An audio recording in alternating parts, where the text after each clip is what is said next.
¿Cómo les va? ¿Cómo andan? Otra edición más de este Aciertos y Errores. Un Aciertos y Errores que tiene que ver con el último programa de noviembre, ¿no? ¿Cómo ha pasado de rápido este año, no? Uno lo mira un poquito para atrás y dice, pucha, pasaron un montón de cosas, pero demasiado rápido. Y el próximo programa ya lo tendremos en diciembre. Y el diciembre es como todo diciembre, ¿no? Cuando uno menos se lo espera, ya pasó. Por lo pronto nosotros vamos a comenzar el programa del día de hoy avisándoles que vamos a tratar diferentes temáticas que tienen que ver con cierta preocupación por parte de la sociedad. En un ratito nomás me va a acompañar Marcelo Fernández, que es el presidente de la CGT, que estuvieron reunidos con la gente de la CGT a ver cómo es la situación de muchas de las pymes de la provincia de Buenos Aires y también de la Argentina, ¿no? Creo que hay como una idea de que la recesión lo está tocando y de manera muy fea, ¿no? O sea, como que no es algo que estaba esperando y, por otro lado, pareciera que todo el sistema productivo que se basaba mucho en parte en la provincia de Buenos Aires hoy se está trasladando a otra parte del país. De eso vamos a hablar con Marcelo en un ratito. También me va a acompañar José María Sacco, que es el presidente del Colegio de Esmartilleros y Corredores Públicos de General San Martín. ¿Por qué? Porque dicen que octubre fue un mes ideal para todas las operaciones inmobiliarias, que crecieron de una manera exponencial. Y uno por ahí lo contrapone con la situación, ¿no? También van a hablar en un ratito también algunos vecinos de Villa Bosch del distrito de 3 de febrero. Creo que están movilizándose en este preciso momento mientras nosotros grabamos hacia el municipio en función de esa situación que tienen con los eucaliptos ahí enfrente de la estación. En un ratito nomás también va a venir Valentín Mahmoud a hablar de economía, algo que sigue irresuelto, o al menos con una situación de incertidumbre como viene trayéndola desde hace mucho tiempo. Nosotros damos comienzo al programa del día de hoy con el presidente Javier Milei, que estuvo en el 90 aniversario de la DAIA. Ahí propuso y mantiene su vínculo fuerte con Israel y dice vamos a impulsar los vínculos entre Israel y América Latina. Vemos la nota ahí en el Teatro Colón del presidente con la gente de la DAIA. En definitiva, Israel es un ejemplo radical de todos estos valores que hicieron a Occidente grande, porque en su fundación era poco más que un desierto, y en tan solo casi 80 años fue convertido, gracias al trabajo incansable de sus ciudadanos, en un oasis de prosperidad y crecimiento.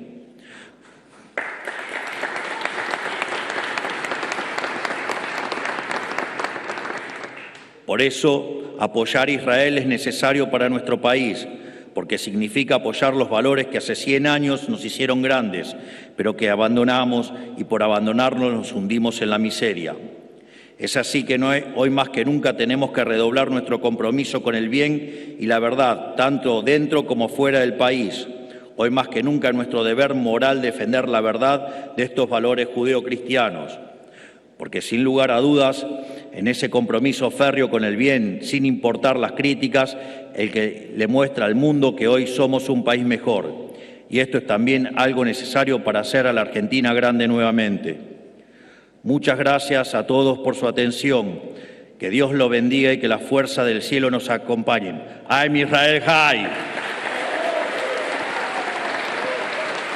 De esta manera despedimos al señor presidente.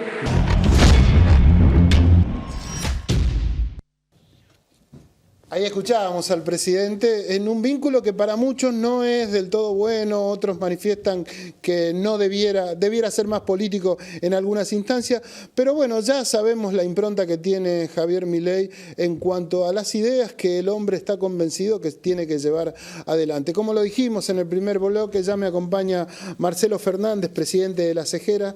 Antes que nada, Marcelo, gracias por venir a charlar un rato con nosotros. No, Enrique, buenas noches, gracias por la invitación. No, por favor. A ver, Amerita que te pregunte de esta reunión que ustedes tuvieron hace un par de días nomás con la gente de la CGT, ¿no? Sí, sí. Contame un poco, ¿a qué conclusión llegaron? ¿Son buenas, son malas? ¿El panorama cómo es? A ver, lo importante es que nos estamos convocando. Yo pertenezco a una entidad que históricamente era la aliada estratégica del sector del movimiento obrero. Recordemos el pacto de la CGE y la CGT, que se hizo en el 73, el pacto social, tan conocido, hecho el pacto Gelbar-Rucci, como se decía, ¿no? Que Perón tanto, digamos, impulsó. Entonces, históricamente nosotros tenemos una muy buena relación con el movimiento obrero, porque la CGERA tiene más de 40 convenios colectivos y sobre todo del sector industrial y de la pequeña y mediana empresa con el gremio. Entonces, no es que uno va y somos improvisados o somos dirigente empresario que no representamos algo. Claro. Encontró la Cámara a su secretario general y el secretario general al presidente de la Cámara. Y digamos, fuera de los convenios colectivos de trabajo hay problemas transversales que tenemos todos. Entonces, la idea era ya juntarnos para empezar a ver, y Enrique, empezar a analizar la situación que estamos viviendo. Esto ya amerita que empecemos a tomar cartas en el asunto muy en serio, en la discusión que tenemos que dar entre trabajadores y empresarios, pero no solamente del tema salarios, y no solamente que legislen por nosotros, como estábamos diciendo. Ya tenemos que hacer nuestra mea culpa. Si hay alguien que viene a legislar una reforma laboral y no lo hacemos desde los convenios colectivos de trabajo y no lo hacemos entre centrales empresarias y centrales obreras, no nos quejemos después si alguien que lo hace lo legisla mal. A ver, vamos por parte. Recién decías, bueno, del vínculo que ustedes manifiestan ya con la CGT desde hace mucho tiempo, pero también hay que decir que el gobierno está manifestando que no hay recesión, pero sin embargo la industria está por debajo, digamos, en un montón de casos, que en el 2023, por decirlo de alguna manera. ¿Cómo se compatibiliza eso? ¿Cómo se manifiesta una solución para eso, digamos? Mira, Enrique, no es bueno siempre hablar del pasado, porque alguna vez por toda la Argentina tiene que tener un punto de inicio, ¿no? Pero hay que compararlo con el momento donde tuvimos crecimiento, como la década del 90, y cerraban empresas. Y digo, puede ser odioso esto para quien nos está viendo, pero es así. Entonces vos podés tener crecimiento económico porque tenés 4 o 5 sectores que te impulsan, como hablan de la minería, exacto, el petróleo, el gas, los sectores de los servicios, ¿sí? Los sectores tecnológicos de innovación que tiene la Argentina y muchos. Bueno, es posible que ellos estén en un momento que tienen actividad y que cuando vos medís la economía, cuando hablas de la actividad económica, ellos repercutan en un índice. Pero si vos vas a las industrias manufactureras, vos vas al propio comercio, Enrique, porque esto es lo que también, y tenemos que resaltar la presencia de la Confederación Argentina de la Mediana Empresa, CAME, que representa al comercio y que es signataria de convenio del gremio más importante, con mayor cantidad de afiliados. El comercio ha tenido problemas. ¿Y por qué tiene problemas? Porque vos hiciste al mes de julio 400.000 operaciones por las plataformas, al mes de julio. Vamos a ver qué arroja ahora el mes de noviembre, o cuando anuncien, o se pueda tener precisión de cuánto fue la cantidad de operaciones que hicimos los argentinos en plataformas. ¿Qué quiere decir? No es un producto solamente que no vendió la industria, sino es un producto que tampoco compraste por el comercio.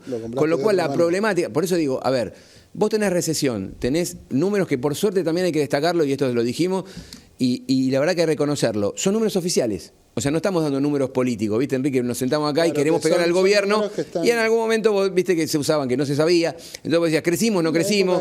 Inflación baja, inflación no. Vos hablabas de que, viste, actividad económica hubo, otros te decían que no. Hoy son números oficiales. Entonces, si hay números oficiales que te marcan lo que te están marcando del incremento, digamos, de la baja de la actividad productiva, de la baja de la capacidad industrial instalada en uso, de la facilitación de importaciones que ha hecho que han crecido de una manera notable, evidentemente, esto te marca que la industria está pasando un mal momento. A ver, se trasladó lo productivo, lo industrial, digamos, uno entendía que el polo central se basaba mucho en Buenos Aires o en la parte de Santa Fe y Córdoba. ¿Eso se está trasladando hacia otro sector del país? Digo, para, como decías recién vos, la parte del sur del país. No, claro, a ver, vos vas a Neuquén y tenés una provincia hoy pujante. Si vos hablas de Vaca Muerta, por supuesto que si vos tenés la reserva de gas, la segunda del mundo, y vos tenés petróleo y posibilidad de seguir escarbando, porque no nos olvidemos que Neuquén tiene montaña, por lo cual puede tener minería, puede tener cobre. ¿Vos te imaginás una provincia que tiene cobre, tiene petróleo y tiene gas? Bueno, debería ser la capital de la Argentina, ¿no es cierto? Aunque no nos quede cómodo tener un puerto ahí y que de ahí sea el lugar donde se exporte todo esto y donde se... Bueno, Neuquén es una, pero vos te vas a Chubut y es otra. Entonces digo, a ver, Está bárbaro que haya lugares donde, como dijimos, haya recursos naturales y que nos permitan un desarrollo en la región. Pero esto tiene que ser un desarrollo para toda la Argentina. La Argentina es bastante extensa, no tienen todos minería, petróleo y gas, no tienen todos servicios tecnológicos, con lo cual en los grandes centros urbanos, por ejemplo Córdoba, por ejemplo Santa Fe, fuera de su producción primaria, debe tener industrias que le agreguen valor a esas materias primas, pero también industrias que produzcan para darle trabajo a la pero gente. no parece que esa sea que esté dentro de la política del gobierno. Eso, no, a ver, el gobierno fue muy claro desde que entró. Eso de que también, digo, uno, no quiero que el televidente se confunda, no es que uno sea ni oficialista ni crítico. El gobierno fue muy claro, este es el plan.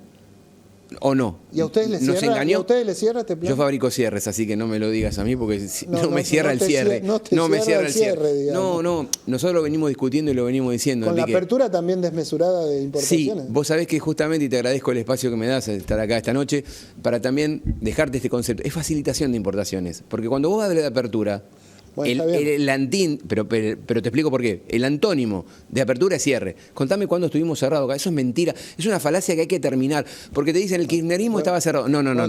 Teníamos controles. De la importación, digamos. Teníamos controles. Teníamos medidas aduaneras. Y vos me decís, Marcelo, pero encarecían. Es verdad. Pero también la mea culpa, Enrique. No nos aprovechamos de industrializar, nos aprovechamos de los precios y le rompíamos la cabeza a la gente. ¿Está bien? Esa es la mea culpa que debemos hacer los empresarios. Fuimos un desastre, los industriales y los comerciales, porque había inflación, había protección, entonces hacíamos lo que queríamos. Ahora vino un gobierno, Enrique, que nos dijo, eso no va más, yo quiero bajar la inflación, entonces nos hizo competir ferozmente. Pero ahora ya llegamos al límite. Ahora está facilitado, todas las operaciones que vos quieras hacer, tenés la facilitación de traer lo que quieras.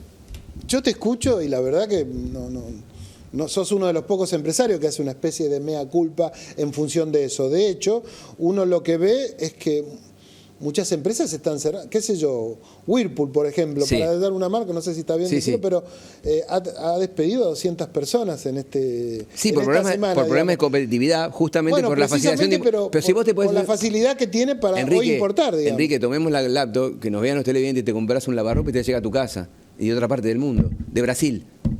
Puede ser eso si es menos de $3.000. Es una locura. A ver, no lo hace ningún país del mundo. Yo entiendo, trato de comprender y explicarle a los asociados, y aprovecho, como te dije, este espacio, para decirle a los televidentes, es verdad, los lavarropa, los anteojos, los libros, la ropa, las valijas, estaban carísimas en Argentina. Todavía algunos sectores son caros. Este gobierno dijo, ustedes están locos, tenemos que bajar. Bárbaro, pero ya llegó al límite. Y no podés seguir facilitando, porque no monitoreamos las importaciones, no sabemos cuántos son los lavarropas que necesitamos. A ver, en otro momento había cierto proteccionismo para esa industria, digamos. Exactamente. A ver, ¿cómo se hace en este momento, digamos, si ya no tenés ese proteccionismo y sin embargo tenés la facilidad para importar de manera más rápida? Ahí está el problema de la competencia y la competitividad, que no solo pasa por una reforma laboral y por una mejora en los impuestos, porque no es verdad, no engañemos a los empresarios. Bueno. Y eso sí lo hago como aporte al gobierno, si querés como crítica. Le digo, muchachos, no nos engañen, porque no es cuestión solamente que porque me vas a permitir que haga lo que quiera con la gente o me vas a bajar el impuesto al cheque y algo de ingresos brutos, yo con eso voy a ganar el mercado interno. Es mentira, ¿sabes por qué? Porque a la gente no le alcanza. Y hay recesión. Y todavía voy a tener el producto importado que están viniendo contenedores a lo loco que me van a bajar más los precios. Claro. Entonces, ¿cómo hago yo para tener una cierta rentabilidad, para pagarle más a la gente y que la gente gaste en el consumo interno? Y esta es la discusión que nosotros queremos dar y por eso creo que sumar al movimiento obrero nuestro es importantísimo. Bueno, si uno toma el ejemplo, bueno, al menos lo que persigue, lo que hace el presidente en función de... Toma como ejemplo de manera permanente Estados Unidos. Estados Unidos tiene una línea de protección hacia su industria, digamos. Creo yo, digamos, que eso también se podría implementar acá de alguna manera, ¿o no? Parece que la palabra protección, control o defensa es una palabra que va en este término del gobierno que esté... Está en las antípodas, digamos. No va a estar en la Academia Española, la van a sacar el diccionario. Ajá. No la puedes mencionar. Control, protección, defensa... Son palabras que no quieren, lo dijo el presidente, quieren libre, todo libertad, comercio y que cada uno haga lo que quiera y que pueda disponer. Pucha, el mundo no lo hace. Sabemos que hay una guerra comercial. Vos sabés que China, ahora, fuera de lo que ha hecho toda su vida, que es producir mucho, tener mano de obra casi esclava, tener todas las condiciones, va a incorporar la inteligencia artificial, con lo cual se va a volver más competitivo. Vos sabés que automatizan líneas de producción sin gente. Y eso que son 1.700 millones de chinos, no sé cuánto. Encima... Si se vuelven más porque ahorran en costo de mano de obra, ¿te imaginas que los productos chinos van a tener precios ridículos, Enrique? Claro, ¿Cómo hacemos para competir? Si nosotros lo que queremos es que el conurbano bonaerense tenga trabajo, la gente que vive en los barrios tenga trabajo. ¿Y sabés quién le da trabajo en los barrios del conurbano? La industria. Las pymes. Ya para ir culminando, ¿y en qué quedaron con la CGT? Porque hasta donde yo sabía de esa reunión, entre otras cosas, se habló de esta bendita reforma laboral de la cual vos diste clara cuenta de que no es la solución a todos los males del mundo, digamos, ¿no? Exactamente. Pero por otro lado también hubo como una especie de situación generada en cuanto a los salarios, digamos, ¿no? En donde hubo un ofrecimiento por parte de los empresarios mínimo en función de... Sí, eso fue en el Consejo del Salario Mínimo Vital y Móvil. Exacto. Lo que te explican los que se sientan en esa mesa, que nosotros deberíamos estar invitados pero todavía o partícipes, pero todavía hay papeleo que parece que no completamos nunca. El salario te dicen que dispara otros al subir el sueldo disparan otras categorías. La verdad que a mí me da vergüenza ajena hablar de 350.000 pesos como sueldo básico o mínimo salario vital y móvil, porque hasta te diría que es casi menos que una jubilación. Entonces, la verdad que yo no lo dejaría trascender, porque me parece que no se puede ni discutir, pero no se puede ni discutir, Enrique, es una locura. Digo, nosotros tenemos que aumentar los salarios, pero para eso tenemos que tener trabajo. Porque las empresas hoy, vos me hablaste de un cierre, yo te hablo de despido y suspensiones, que están con baja venta, decime de dónde van a sacar para darle aumento a la gente si no tienen producción. Entonces, lo primero es recrear el mercado interno. Ahí generar ese círculo virtuoso para que la gente gane más. Y con eso reactivar la economía y reactivar la producción. Ahora, hay que hacer un diálogo. Sí, ¿sabés por qué, Enrique? Y esto hay que darle a la derecha al gobierno, porque nosotros ya demostramos muchas veces lo contrario. Cada vez que tenemos demanda y cada vez que tenemos producción, subimos los precios. Y ellos no quieren inflación, pues le vamos a subir el IPC y ¿cuál es el caballito de bachata del gobierno?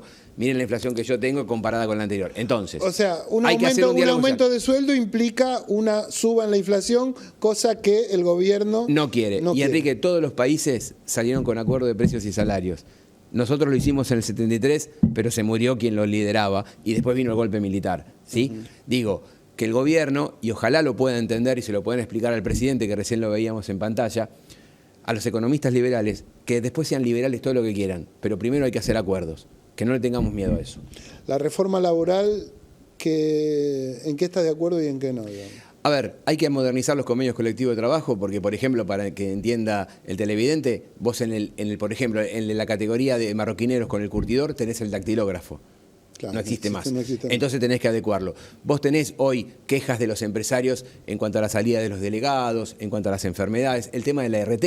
Vos sabés que después las aseguradoras no se hacen cargo de los riesgos de trabajo del seguro y lo paga la empresa, puede accionar contra la empresa cuando vos tenés una aseguradora que te cobra el 14% de la nómina salarial, o sea, es un costo. Bueno, tenemos que discutir algunas cosas y tenemos que hacer un esfuerzo, todos. ¿Sabés para qué? Para mantener las empresas abiertas y la fuente de trabajo y después distribuir la riqueza. ¿Y la CGT estuvo de acuerdo? Sí, por supuesto. A ver, son conscientes y sobre todo me parece que este triunviro va a ser un triunviro más de diálogo que tal vez alguno más combativo como hubo en otro momento. Creo que entienden que es el momento y sobre todo, y gracias a Dios, y esto lo quiero reconocer públicamente, que es con la pequeña y mediana empresa, no con las grandes. Que es la que motoriza gran parte de la economía en la República Argentina. Marcelo, la verdad que un gusto siempre charlar con vos. Enrique, a tu disposición cuando vos quieras. Muchas gracias. A vos. Marcelo Fernández, presidente de Las Cejeras, nos ponía al tanto de una temática que preocupa a un montón de gente y que tiene que ver con lo laboral. Vamos a una pausa y nos metemos en el segundo bloque de este Aciertos y Errores.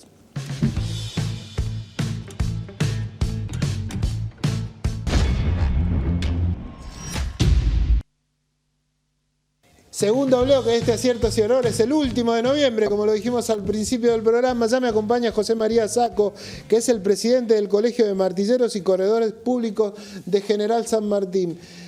Antes que nada, gracias por venir a charlar un rato con nosotros, José María. Gracias a vos por invitarme. Me llamó mucho la atención unos títulos que anduvieron pululando por todos los medios digitales y también de papel, que dicen que las escrituras están en la provincia de Buenos Aires, están en su mejor momento en 20 años, en octubre, ¿no? Esto es así, el mercado inmobiliario en auge, y donde, digamos, en la provincia de Buenos Aires, precisamente, ¿no?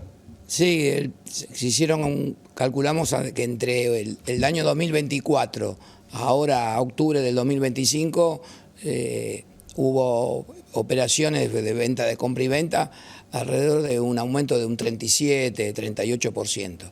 Y en el último mes, de octubre ahora, a que está terminando ahora noviembre, un 5 o 6% más de aumento. ¿Esto por qué crees que es? Porque si uno entiende que estamos en un momento de recesión, esto es como contradictorio en principio, ¿no? Pero Mirá, por otro lado también es como que la gente se resguarda o aquel que tiene una moneda. Mirá, lo que pasa es muy fácil saberlo. El mercado inmobiliario es muy sensible. Cuando ahora hubo un pequeño parate, hubo una recesión, y fue preelecciones, vos no sabías, había el tema del dólar estaba... no estaba asentado, había muchas versiones. Entonces, ¿eso qué hace? Retrae el mercado. Vos no sabés, hablaban que el dólar se iba a 2.000, a 2.800. Entonces, toda esa gente que está en condiciones de invertir espera que haya una normalización. Bueno, y eso fue lo que está pasando ahora despacio. Hay más llamados de la gente que quiere comprar. Pero hace falta algo que los bancos tienen que ser más ágiles con los créditos. Funcionando el crédito bancario, que hoy arrancaron con un interés más o menos que era accesible, se aumentó y ahora parece que de vuelta va a bajar algo más. Y los bancos tienen que hacerlo más ágil y más bajo de intereses. Y vos sabés bien que con los créditos bancarios se mueve todo, porque la gente puede comprar. El mercado inmobiliario lleva la venta de propiedades, lleva alrededor de 40 rubros que van a la par de la construcción, ¿no? Que lo impulsa, decís que lo vos. impulsan a la construcción. Así que eso es lo que estamos esperando y estamos viendo que lo que está pasando va a ser muy beneficiado nosotros, vos. estando un dólar estable. Entonces la gente que necesita, porque la gente que necesita, o está el que se quiere achicar, o el que se quiere agrandar, o la pareja joven que quiere comprarse un departamento. Pero hay como una... A ver, te metiste en un lugar que se habla mucho de que hoy los jóvenes no tienen mucha chance de acceder a la vivienda, como quizás en otro momento, cuando uno fue joven, había más posibilidades, ¿no? Por un momento siempre fue difícil el crédito, y más para la gente que se inicia. Yo creo que ahora dos personas o el grupo familiar puede acceder a una cuota si los bancos son, repetimos, más accesibles con los intereses y con el pedido de las cosas que piden para que la gente llegue al crédito. Vos, desde tu experiencia, digamos, el tipo de comprador que está apareciendo, o al menos el que puso estos porcentajes, ¿es un comprador que ya tiene viviendas? ¿Es un comprador que es por primera vez? O sea, hacen esa estadística. Varios. Está el que por primera vez quiere comprar un departamentito, quiere comprarse o una casita en el conurbano, estamos hablando, y está el que quiere agrandarse, comprarse una unidad más, comprarse una unidad, Está bien, no lo toco. comprarse una unidad más grande, más cómoda. Está, y creemos que con el pasar del tiempo y la seguridad que hay, con un dólar estable, el mercado inmobiliario va a seguir levantando. Te veo más optimista, digamos, que en otro momento. Exactamente, y te digo más, hoy, a pesar de que capaz cada uno tiene sus opiniones, yo a través de mis 53 años en el mercado, te puedo decir, hoy la propiedad está en precio. Porque quedó en dólares de hace ya un tiempo en dólares. ¿En cuánto ronda una propiedad, digamos, en la provincia de Buenos Aires? O al menos en donde nosotros habituamos, que tiene que ver con 3 de febrero, San Martín, todo esto. Y depende, depende de qué unidad, pero vos decís el metro cuadrado. El metro cuadrado. Alrededor de $1.500 el metro cuadrado. Y capaz también podés conseguir por algo menos. En el Pozo, gente que puede comprar en Pozo puede comprarlo algo menos. ¿Se está vendiendo en Pozo también? Se está vendiendo en Pozo también. Así que... Pero, uno ve mucha construcción también, sí, ¿no? Sí. No, Se ve no sé si es acorde con el... Claro, también está en la construcción. Están los que compran, que son inversionistas, que, oiga, debe de hacer una inversión o guardarla en una caja de seguridad o en una letra, compran en pozo, capaz a un dólar a 1.200 o a 1.300, después está a 1.500, y capaz cuando se termine la obra, que calculás 3 años, y lo pueden vender a 1.800, como está ahora el mercado. El mercado inmobiliario, 1.800, 2.000 dólares está la venta en el O sea, metro. desde tu óptica, el consejo es comprar en pozo. Porque si en definitiva el dólar se mantiene Sí, en los mismos valores, no tiene mucho sentido, digamos. No, el que quiere ganar plata comprando Mira, una es muy propiedad. fácil. Habiendo una estabilidad y una seguridad que lo da el país que esté estable, El contexto. la gente invierte. Porque lo más seguro que hay, y te lo digo de siempre, a través de un tiempo, es el ladrillo. Eso seguro. En una diferencia de 10 años, vos comparás dólar con el ladrillo y el ladrillo le gana al dólar. Siempre le gana. Siempre le gana. A ver, me llamaba la atención los partidos en donde más se había vendido. Era General Pueyrredón, que fue Mar del Plata, digamos. Uno ve, bueno, la gente compra en la costa, digamos, ¿no? Sí. Otro de los lugares, La Plata y Vicente López, digamos, ¿no? Sí, o sí, sea, son lugares, no sé, son municipios particulares, digo, ¿no? Uno que está cercano a la capital federal, que es Vicente López. Totalmente. Sí, hay. Y San Martín también. Hay muchas construcciones de muchas obras empezadas y vemos que, repito, viendo una estabilidad, estamos convencidos de que va a mejorar se mucho. va a mejorar lo que tiene que ver con la escrituración. Y ahora, en otra parte de lo que te incumbe, ¿cómo está el tema de los alquileres, digamos? Bueno, hoy... ¿Cómo repercute o esto beneficia o perjudica? Hoy hay muchas más ofertas de alquileres que no había antes. ¿Y cuál es el motivo? Al ver tantas ofertas, que hoy podés elegir. Antes buscabas un departamento de 2 ambientes o 3 y volaba. Yo creo que en la oficina te duraba 2 días, 1 día, o ya tenías pedidos. Y era una escalada que aumentaba, hoy más.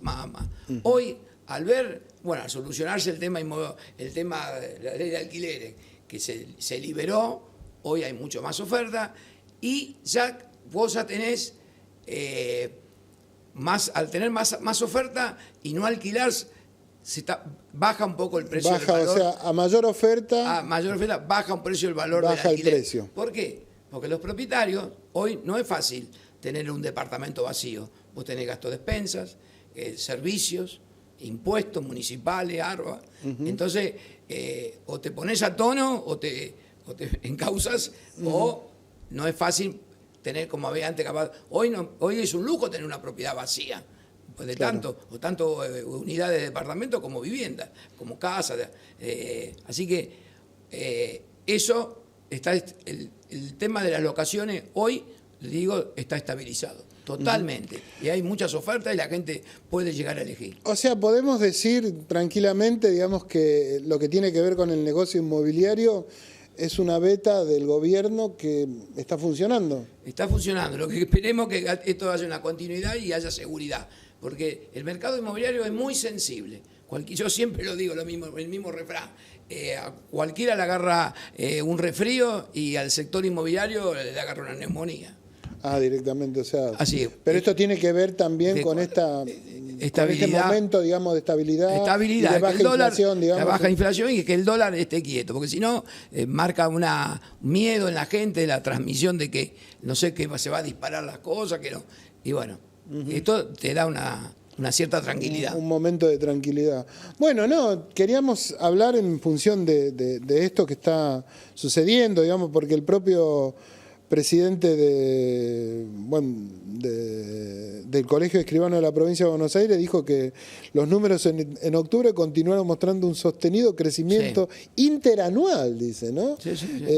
Que también se refleja en el movimiento de las hipotecas, digamos.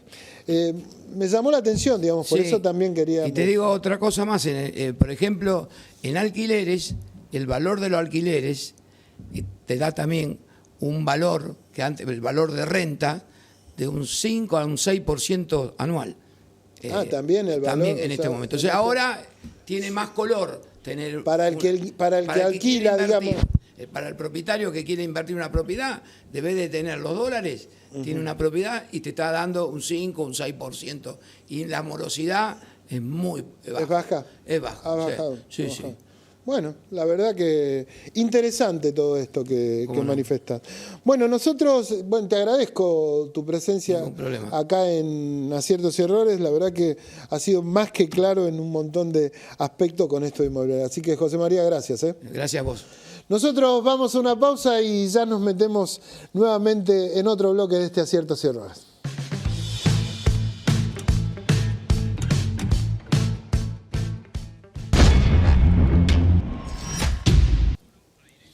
Último bloque de este Aciertos y Errores del viernes último de noviembre, como le dimos en llamar, me acompaña Valentín Mahmoud y vamos a hablar de economía. ¿Y por qué vamos a hablar de economía? Porque sencillamente venimos con 2 bloques anteriores en los cuales en el primero hablamos de una situación de recesión que perjudica a gran parte de los laburantes precisamente porque, hay cierre de empresas, hay situaciones, que se van dando fruto de esta recesión, falta de laburo, reformas laborales. Y por otro lado, en el segundo bloque, hablamos con un martillero, hombre representante, presidente de un colegio de martilleros de acá del conurbano, en donde nos decía y nos manifestaba que el sector inmobiliario pasa por uno de los mejores momentos en 20 años debido al crecimiento de escritura.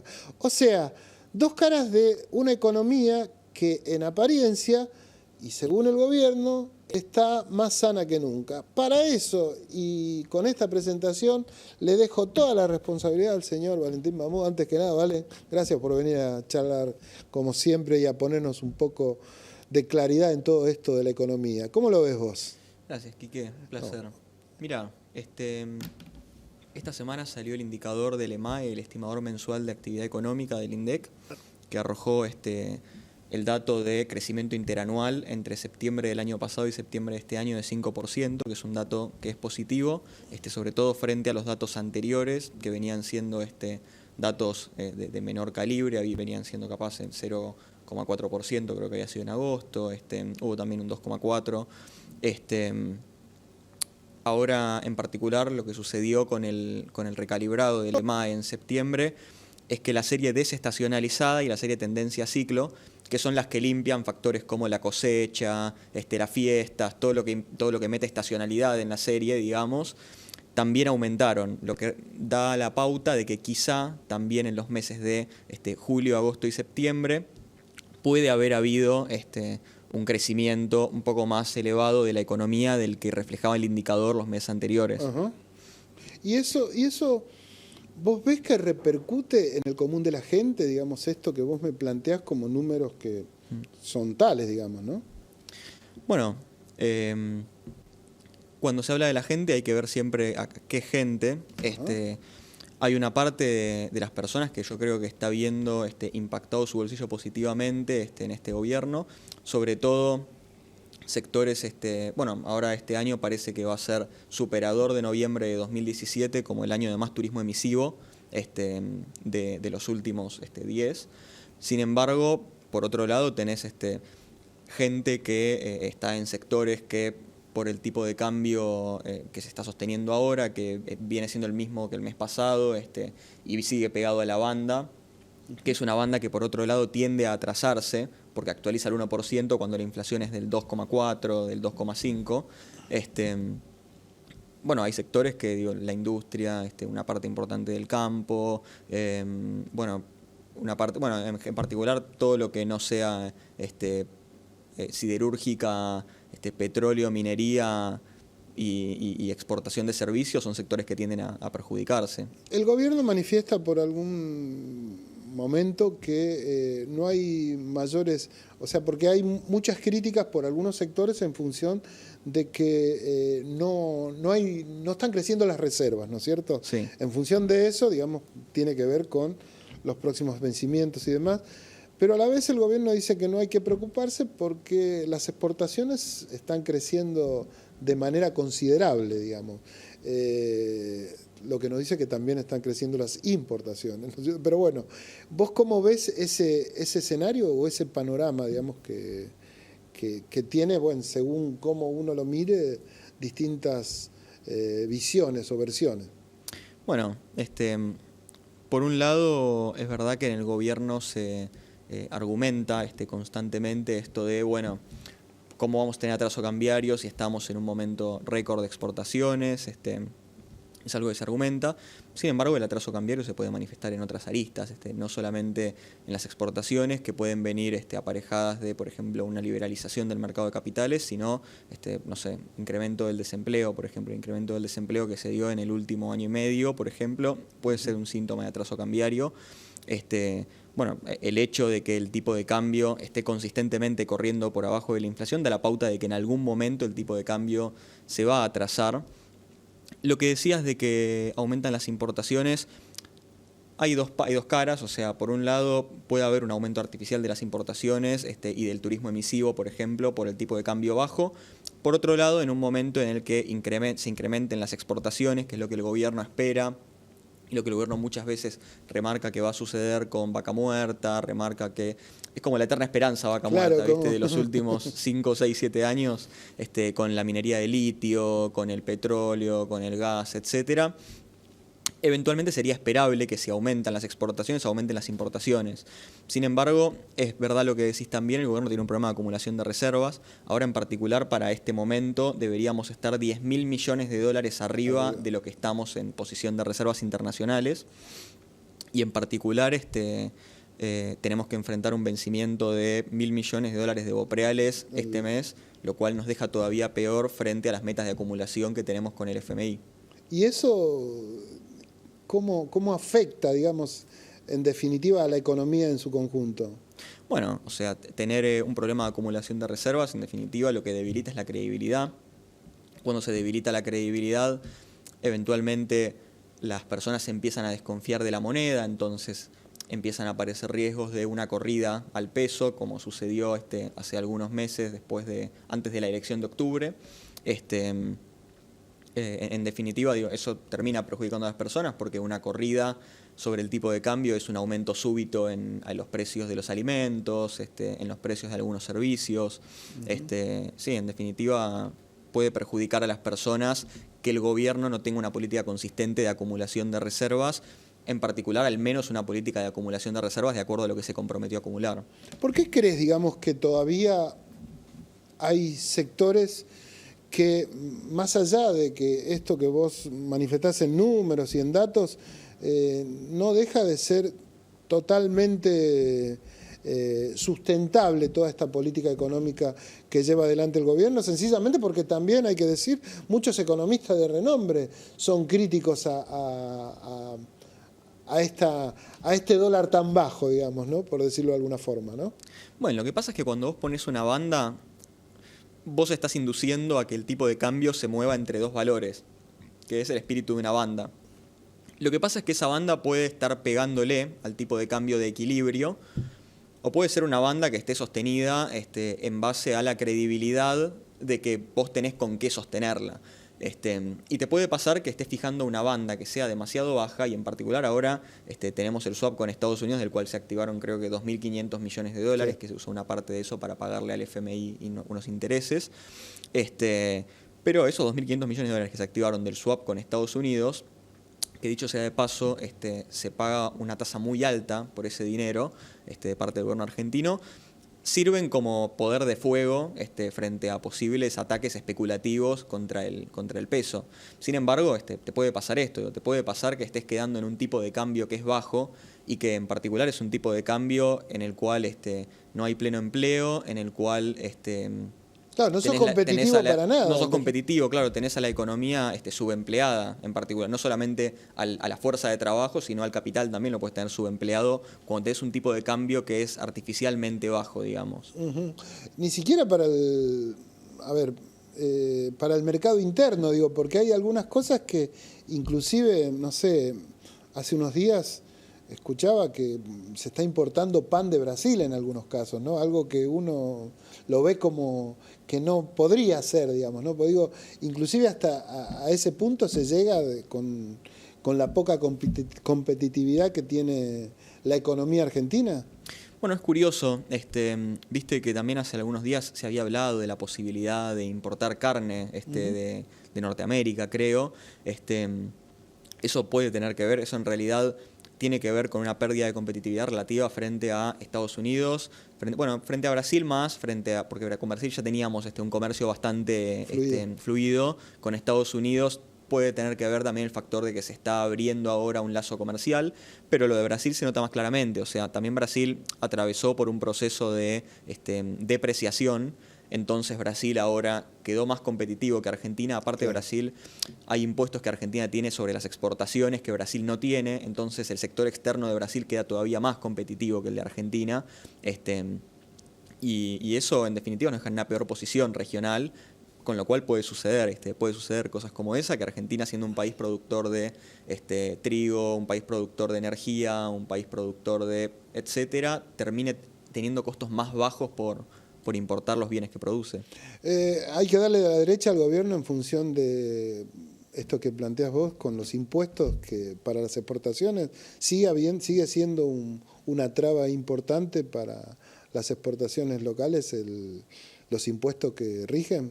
Sí, los impuestos a las exportaciones siguen siendo los mismos que hace 3-4 meses. No son los mismos que en la ventana de tiempo esa en la que se bajaron las retenciones a cero.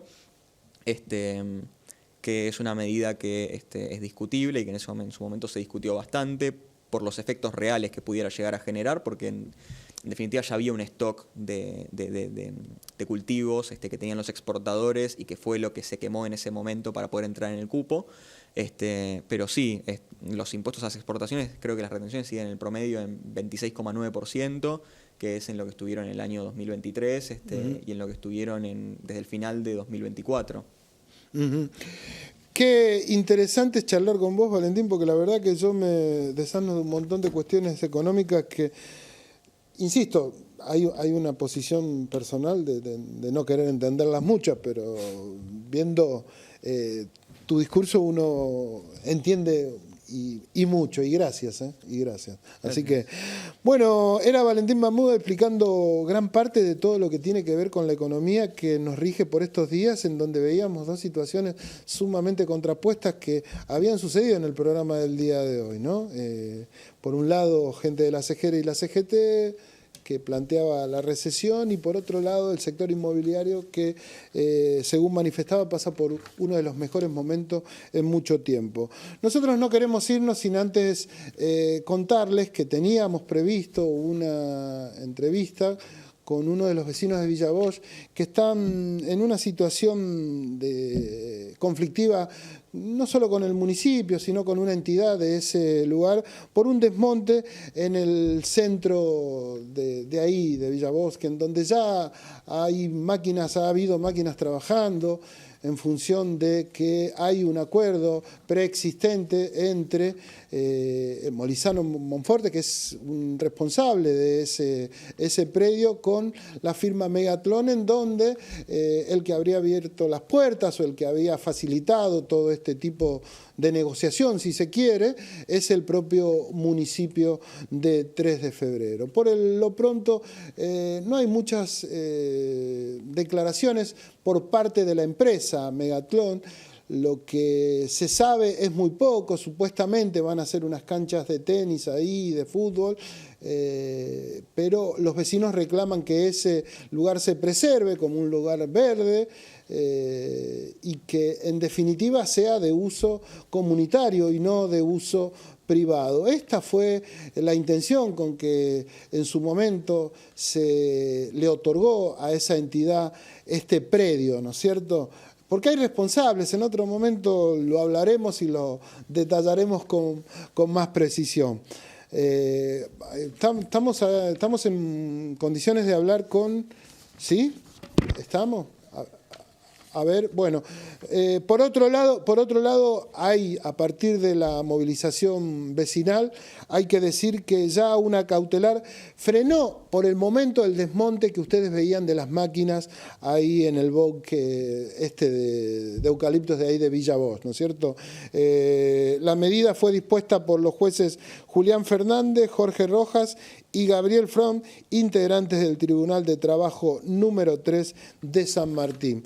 Responde a la jurisprudencia que rige en el territorio bonaerense. O sea, a ver, creo que tenemos en línea a... ¿Todavía no? No, todavía no, lamentablemente. Están en plena movilización los vecinos de Villa Bosch hacia el municipio de 3 de febrero para, bueno, en definitiva, tratar de que se esclarezca un poco todo esta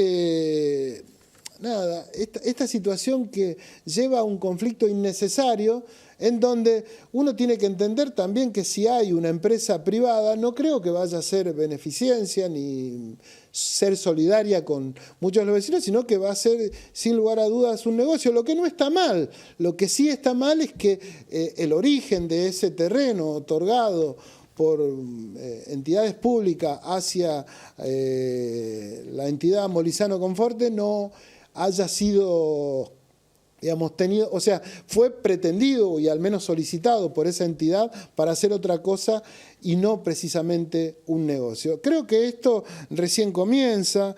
La imposición ante este amparo es no dañar, otorgando que la justicia, digamos, lo que dice es que no se dañe ese lugar. También ahí me dicen desde el control que ya lo tenemos a Juan Romero, vecino de Villa Bosch. Juan, antes que nada, gracias por charlar un ratito con nosotros, aunque sea de manera telefónica. ¿Cómo estás? Ahí estás en la marcha, ¿me escuchás? Que no escucho muy claramente porque está toda la gente movilizada detrás Hola. No, yo no lo estoy escuchando acá en el piso. Al Consejo Deliberante del Partido de 3 de febrero. A ver. Hola, Juan. ¿Cómo te va? Enrique Correa te saluda acá desde Aciertos y Errores. Contame un poco cómo está la situación de ustedes con esto que yo planteaba acá de una pelea vecinal o una lucha vecinal por conservar ese predio para la gente. Sí, nosotros estamos luchando por el bosque de eucaliptus Dagmar Hagelin. No lo escucho yo. ¿Ustedes las máquinas del municipio de Megatlón, de Molisano Monforte y de la municipalidad ingresaron y empezaron a talar el bosque. El problema medioambiental que originaron es gravísimo. Nos unimos, los vecinos, enviamos una cautelar. La cautelar fue aceptada ayer. Se pararon las obras momentáneamente y para sostener esa cautelar organizamos esta movilización que pueden ver. Ahora algunos vecinos ya se han ido, pero vino una movilización bastante grande. Bueno, Juan, nosotros ya estamos dando, yo ya había presentado y también manifesté la cautelar que le salió a favor de ustedes en función de esta lucha que están llevando adelante. Nosotros ya estamos terminando prácticamente el programa del día de hoy. Manifestame cómo va a seguir la convocatoria hacia los vecinos y cómo van a seguir el plan que ustedes llevan adelante para contrariar esta negocio de entre Monforte y Megatlón. Sí, bueno, nosotros mañana convocamos a una reunión que es la que tenemos los sábados habitualmente. Es una reunión para juntar firmas y repartir volantes en el centro de Villa Bosch, frente a la estación de Villa Bosch. Lo hacemos todos los sábados. A partir de mañana vamos a empezar a planear la siguiente movilización.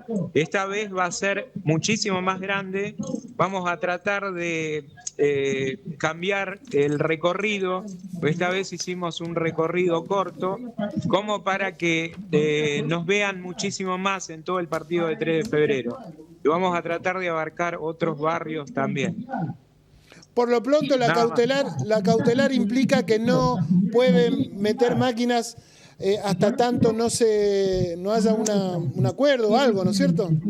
Claro, la cautelar, por eso, nosotros tenemos que sostener esa cautelar con movilizaciones, con más pruebas, tratando de que esa cautelar no se levante o no se llegue a un acuerdo que nosotros no queramos. Tenemos que ver y tenemos que esperar. Las cautelares no son indefinidas, tienen un lapso de tiempo. Vamos a tratar de seguir movilizados para que esa cautelar se mantenga. Juan, te agradezco mucho. Nosotros ya tenemos que irnos, ya estamos en el cierre del programa.